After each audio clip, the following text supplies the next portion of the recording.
ஒரு அன்கேப்ட் ஆல்ரவுண்டருக்கு எதுக்கு CSK 14+ crores குடுத்து எடுக்கணும்? அதுக்கு தான் இந்த வீடியோவ நெறைய பேர் கிளிக் பண்ணி பார்த்திருப்பீங்க அப்படின்னு நெனைக்கிறேன். எஸ் கைஸ், பிரசாந்த் வீர சிஎஸ்கே எடுப்பாங்க அப்படின்னு நெனைச்சோம். பட் இந்த அளவுக்கு ஹார்டா போய் எடுக்க போறாங்க அப்படின்னு யாருமே நெனைச்சு பார்த்திருக்க மாட்டோம். யார் இந்த பிரசாந்த் வீர் புது மான்ஸ்டர் அப்படின்னு கேட்டீங்கன்னா, ஆக்சுவலா கைஸ் ஒரு யூபிஏ சேர்ந்த ஒரு பிளேயர். இவரு தான் ஜடேஜாவோட ரீப்ளேஸ்மெண்ட்டா இருக்கிறாரு. எக்கச்சக்க டீம்ஸ் வந்தாங்க. பிரசாந்த் வீர தூக்கிட்டு போயிடலாம் அப்படின்னு Mumbai, Lucknow, CSK and Hyderabad, Rajasthan even வந்தாங்க. பட் சிஎஸ்கே இவ்வளோ நேரம் நாங்க ஆப்ஷன்ல சைலண்டா இருந்திருக்கோம். பிரசாந்த் வீர் எங்களுக்கு தான் அப்படின்னு சொல்லி தட்டி தூக்கின்னு வந்த மாதிரி இருந்துச்சு கைஸ். நோட் திஸ் கைஸ், கண்டிப்பா ஒரு எக்ஸ்ட்ராடினரி டேலண்ட் சிஎஸ்கே செம்மையான ஒரு பிக்கப் பண்ணியிருக்காங்க. இதுக்கு தான் பர்ஸை ஒதுக்கி ஒதுக்கி வச்சுட்டு இருந்தாங்க சிஎஸ்கே அப்படின்னு தோணுது இப்போவே.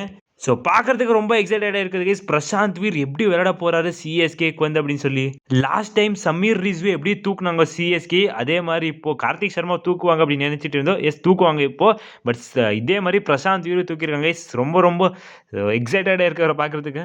100% 200% செம்ம பை கைஸ் சிஎஸ்கே பண்ணியிருக்கிறது. நீங்கள் எவ்வளோ ரேட் பண்ணுவீங்க 10க்கு இந்த பிரசாந்த் வீரோட பையை? அதை மறக்காம கமெண்ட் சொல்லிட்டு போங்க கைஸ்.